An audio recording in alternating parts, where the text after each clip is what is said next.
Welcome to the deep dive. Today we're jumping into a topic that sits right at the heart of being human, but honestly is incredibly tough to look at directly. We're talking about the fear of death, or death anxiety. Yeah, it's that quiet hum, isn't it? That awareness that our time here is finite. Something we all, I think, grapple with on some level. Absolutely. And for this deep dive, we're exploring the landscape of death anxiety through a stack of your sources. We've got articles from Psychology Today looking at coping and history. Right? And excerpts from Wikipedia giving us definitions and some research findings, too. Plus insights from philosophy, now exploring ancient and modern perspectives, and even some thoughts shared in a Reddit discussion on existentialism. So quite a mix. That's a really rich collection, yeah. It takes us from sort of academic analysis right through to personal reflection. It really shows how multifaceted this fear is. It really does. So our mission today is basically to be your guides through these sources. We want to unpack why we fear death, how different angles from, deep history and ancient philosophy to modern psychology view this fear. And importantly, what your material suggests about understanding it and maybe finding ways to, well, live with it. Okay, let's dig into what important nuggets these sources hold about facing our own mortality. Sounds good. Okay, let's start right at the beginning, because your sources really emphasize that just defining this is the first step. So what exactly is death anxiety? Well, your sources define it pretty simply. It's the fear of death. But they quickly underscore that coming to terms with the reality of death is a fundamental challenge we all face, especially as life goes on. Right. It's not just like a specific phobia, but a deeper, more existential awareness, And how do most people typically respond to this awareness according to this material? Is there a common pattern? Yeah, one point that came through really clearly in the Psychology Today article was that avoidance is a really, really common coping strategy, maybe even the primary one for many people. Just try not to think about it. Pretty much. That seems to be the default setting. Right, pretending it's not there. But your sources seem to make it clear this fear isn't just an uncomfortable thought you can easily brush away. No, definitely not. And this is where the psychological perspective in your material gets particularly insightful. Death anxiety is considered a basic, fundamental human fear. Some theories even view it as something that actually underlies many other mental health conditions. Wow. Like a foundational anxiety that can sort of pop up in different forms. So it's not just a fear, it might be the fear driving other struggles. Is that the idea? Exactly. The Wikipedia entry, referencing psychological research, calls it a transdiagnostic construct, which is just a fancy way of saying it's a core issue that shows up across different psychological disorders, not limited to just one. Fascinating. Now, one of your sources takes us back in time a bit, talking about how our relationship with death has actually changed quite dramatically. Yes, the Psychology Today piece on the history is really striking. Historically, death was often seen as natural, sacred, and very communal. Communal how? Well, it typically happened at home, surrounded by family, with rituals that provided comfort and guidance. It was a recognized rite of passage, integrated into life. That sounds fundamentally different from how many of us experience it or think about it today. It absolutely is. Your source explains how, over the last century or so, medical advancements have shifted death overwhelmingly into hospitals and medical institutions. Right. And this makes it feel much more clinical, sterile, and often quite isolated. And that shift seems to have changed the very language we use around it, too. It really has. We talk about fighting illness or losing battles. Your source highlights how this framing can turn death into a perceived failure. Right, like you didn't fight hard enough. Exactly. It potentially creates guilt for the dying person and sometimes fosters unrealistic expectations or, false hope.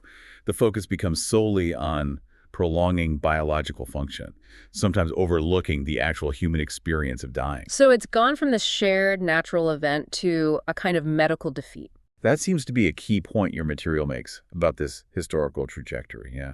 And this medicalization, combined with the sort of decline of traditional rituals, leaves a real void. A void? Yeah. Death feels distant, foreign, something to be fought against. It contributes to fears of the unknown, of suffering, of losing control. Your source even suggests it stops being seen as a natural conclusion or even potentially a teacher. And becomes purely an enemy. Pretty much. Wow, that historical context is powerful. Okay, let's pivot to philosophy. Philosophers have obviously been contemplating death forever. Your philosophy now sources bring up some classic They angles. do. And one recurring idea, interestingly, is that philosophers often focus on the awareness of death rather than the actual state of being dead itself, because, well, that state isn't something we can experience while we're alive. Okay, let's unpack Epicurus' famous line. What was his core idea from your source? So Epicurus famously said, "Death is nothing to us."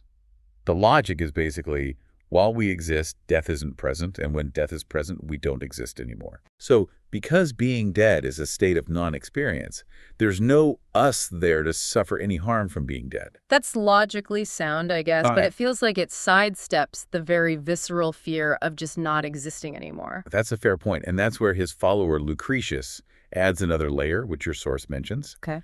He asks, essentially, why we don't fear our non-existence before we were born.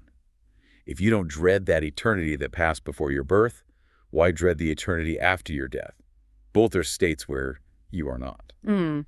So the Epicurean line, as presented in your material, it distinguishes between reasonable fears, like, okay, fearing the pain of dying or the loss of loved ones, Right, those are understandable. and the unreasonable fear of the state of being dead itself, because there's no you there to be harmed. Exactly.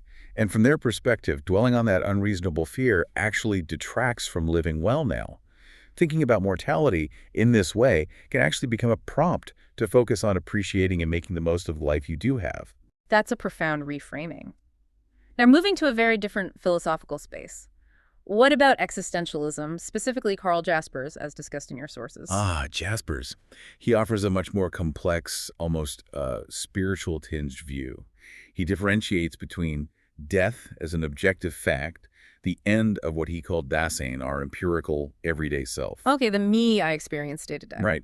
And death is a personal boundary situation. Mhm. This is where existence, our true non-objective self, confronts the finitude, the ending of Dasein. So the physical body and the everyday me die, but a deeper true me somehow encounters this ending. Is that it? Precisely.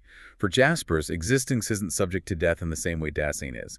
It potentially connects to or merges into what he called transcendence, his term for ultimate reality. Okay. He viewed life, in part, as a continuous process of learning to die, which means facing the nothingness that awaits our empirical being. That certainly sounds less about pure logic and more about, well, grappling with the limits of existence itself.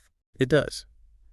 And your philosophy. Now, Source points out the critique here, that while Jaspers speaks of needing a kind of philosophical faith for his concepts, this starts to sound quite similar to the faith needed for belief in immortality, whether that's religious or something else. The article suggests people seek this encounter with their true self or transcendence within various belief systems, not just existential philosophy. It even mentions the Sufi idea of consciousness returning to totality as an example. Okay, so we have Epicurus using logic to try and dismiss the fear of non-existence, and Jaspers using this existential grappling to find meaning at the boundary, potentially leading towards some kind of transcendence. Two very different paths from your sources. Completely different lenses, yeah. And then your sources introduce a major psychological theory that tries to explain the fear itself. Terror management theory, or TMT. Ah, TMT. I've heard of this. This one, based on Ernest Becker's work, suggests our awareness of our own mortality creates this immense, deep-seated existential anxiety, right? That's the core idea. It's this fundamental terror. And according to TMT, how do humans manage this? How do we cope? Good question. What does the theory say? Well, the theory posits that we cope primarily by constructing cultural worldviews and developing self-esteem. Okay, break that down. Cultural worldviews. These are shared belief systems, could be religious, nationalistic, philosophical, whatever, that provide a sense of order, meaning, and avenues for either literal immortality, like an afterlife, Or symbolic immortality. exactly, like legacy, fame, contributing to something bigger than yourself, and self-esteem is believing you meet the standards set by that worldview, making you feel like a valuable part of something that will outlast you. These act as psychological buffers against the terror. So our culture and our sense of self-worth are basically defenses against the fear of annihilation. That's the core argument of TMT. Yeah. Yeah. And your sources, like the mention of a Harvard review on TMT, provide some really concrete examples of how this might work. The hot sauce experiment is a classic illustration. The hot sauce experiment. How does hot sauce connect to fear of death? Okay, so it showed that when people were reminded of their mortality, a state they call mortality salience, they became more aggressive towards someone who had challenged their worldview. How so? In that specific study, Participants who were reminded of death ended up dishing out significantly more spicy hot sauce to someone who disagreed with them on, say, political views, in what seemed like an unrelated task later on. Wow. It illustrates how death anxiety, when activated, can trigger these defense mechanisms, sometimes leading to hostility towards those seen as threats to our comforting reality. That's a really tangible example of how this deep fear can manifest in unexpected, almost everyday ways. And TMT also links this to psychological distress, doesn't it? Yes, absolutely. From a TMT perspective, many mental health conditions can actually be seen as sort of maladaptive attempts to cope with this underlying terror. Sometimes the anxiety gets displaced onto smaller, more specific threats that feel maybe more manageable than the vastness of non-existence. Speaking of mental health connections, your sources explicitly tied death anxiety to various conditions, right? Back to that transdiagnostic idea. They do, yeah, it's circling right back to that. Your sources link it pretty clearly to various anxiety disorders, things like panic disorder, hypochondriasis, specific phobias. Death anxiety can significantly contribute to how these develop and how severe they become, really amplifying the anxious response. And depression, too, I think I saw mentioned. Yes, depressive disorders are often associated with existential despair and a lack of meaning. TMT links this to fragile anxiety buffers, maybe unstable worldviews, low self-esteem, fractured relationships. Your sources even suggest that bolstering someone's worldview beliefs might actually help increase their sense of life meaning and offer some protection against that existential void. Okay, that makes sense. But what about something seemingly unrelated, like OCD? How does that fit in? This is a really surprising link your sources highlight. Specifically, watching behaviors and obsessive-compulsive disorder have been connected in some research to an expectation of life-threatening illness. Right. Yeah, studies referenced in your material found that how severely people rated a potential future illness, even on a scale where, say, 100 meant death, was a strong predictor of their washing behavior and their anxiety levels. So some compulsive washing rituals might actually be a defense against a deeper fear of contamination leading to death, not just, say, a fear of germs in general. That's what that specific line of research suggests, yeah. Framing it as one possible manifestation of underlying death anxiety. And your sources also touch on factors that can make someone more vulnerable to these psychological struggles related to mortality in the first place. What kinds of factors put people at higher risk? Well, things you might expect, like genetic predispositions, but also past trauma, chronic stress, feeling a lack of meaning or purpose in life, Okay. insecure attachment styles developed early in life, and adverse childhood events. These factors can essentially weaken or disable those TMT anxiety buffers we talked about, making individuals more psychologically vulnerable to the terror of death. That makes intuitive sense. If your foundation of safety or meaning is already shaky, it's going to be harder to build sturdy defenses against these big existential threats. Absolutely, it all connects. Now, let's look at who experiences death anxiety and when. Are there clear patterns in age or other demographics according to your sources? Your Wikipedia source, referencing research using tools like the Collett-Lester Fear of Death Scale, does provide some insights here. Studies suggest death anxiety often peaks, perhaps surprisingly, in a person's 20s. In their 20s, not later in life. Not typically as the main peak, no. There might be a second, smaller spike for women in their early 50s, but then it generally decreases or stabilizes at relatively low levels after age 60. So does that mean older people are typically less afraid of death itself? Well, studies on older adults in your material suggest that many are actually more concerned with the process of dying, potential pain, loss of dignity, deterioration of health. Right, the journey rather than the destination. Exactly.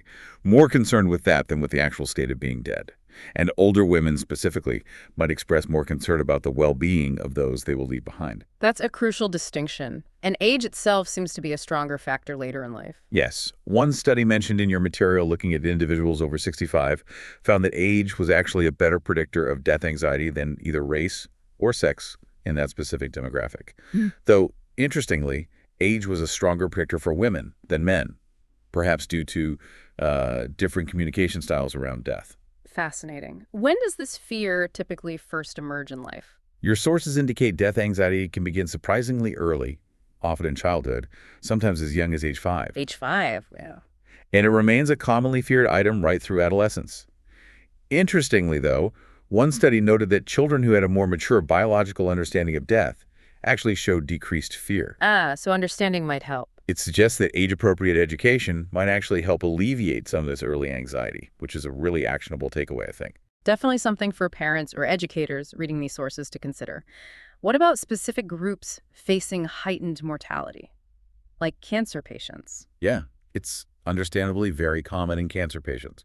Your sources note it often goes hand in hand with depression, feelings of helplessness, and a loss of meaning when confronting a terminal illness. It's a major concern for end-of-life patients and is linked to a lower quality of life. Is there anything that helps? The good news reported is that higher spiritual well-being in these patients is often correlated with reduced fear. Finding that sense of meaning or connection seems crucial. Your Wikipedia section listed 5 key themes from cancer patients' perspectives. What were those insights again? They seemed quite revealing. They really capture the complexity. They include grappling with despair or fear, obviously, trying to make sense of death, maybe seeing it as liberation or responsibility, thinking about how to live the rest of their life and the idea of a dignified death, special feelings for loved ones and questioning their own worth to their family, and finally, experiencing fluctuation, just contradictory feelings about life, dying, and death all at once. It highlights the incredibly complex internal landscape they must navigate. It really does. And your sources mention another specific population facing truly intense circumstances: death row inmates. Right, the death row phenomenon. Yes, exactly. It describes the severe distress and anxiety experienced by these individuals. And this is attributed to factors like the incredibly long waits for execution, sometimes over a decade in the U.S. Decades. Often spent in solitary confinement, maybe 23 hours a day, and just the overwhelming psychological toll of knowing your fate. Your sources note this leads to significantly higher suicide rates than in the general prison population, and it's sometimes argued to be a human rights violation in itself. That's a truly stark illustration of how external conditions can amplify death anxiety to an almost unimaginable degree. It certainly underscores the impact of context, yeah. So considering all these layers, the historical shift, the philosophical views, the psychological connections, the demographics, what do your sources offer in terms of finding ways to cope? Or maybe even reframe death anxiety?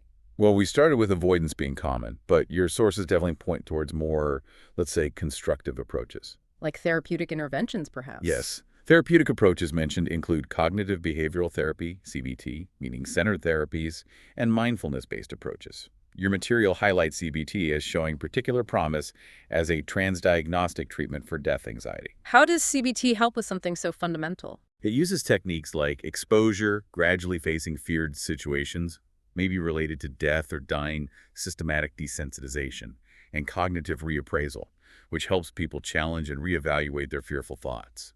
Existential therapies are also crucial for exploring those specific fears related to the dying process itself, like pain, isolation, or regret. So therapy helps in directly addressing and processing the fear rather than just trying to push it away or avoid it. Exactly.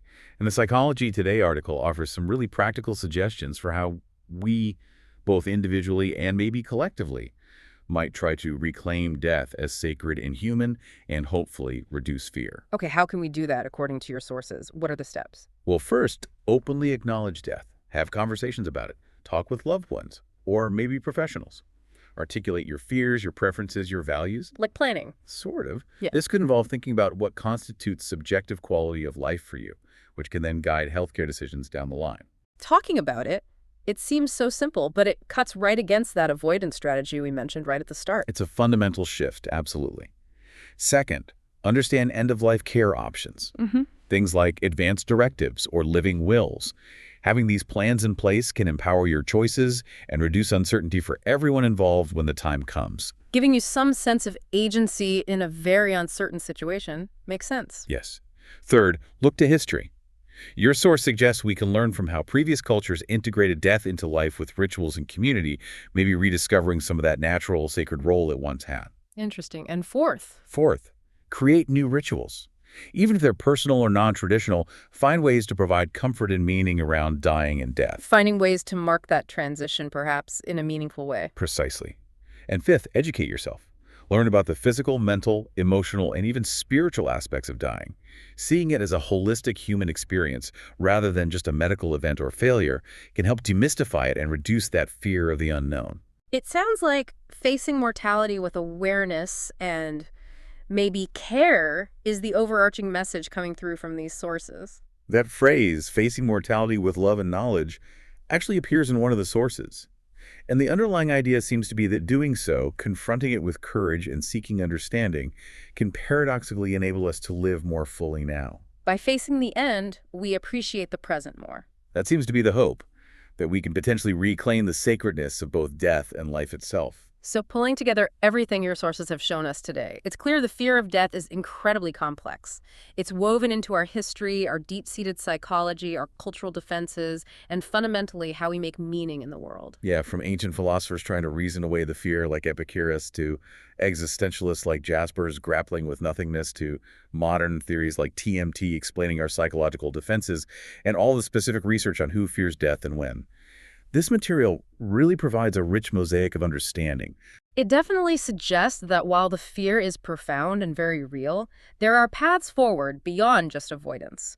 Paths involving understanding, open dialogue, and actively finding or creating meaning in our lives. Absolutely. And that leaves us, and you, with a thought to carry forward based on what we've explored today.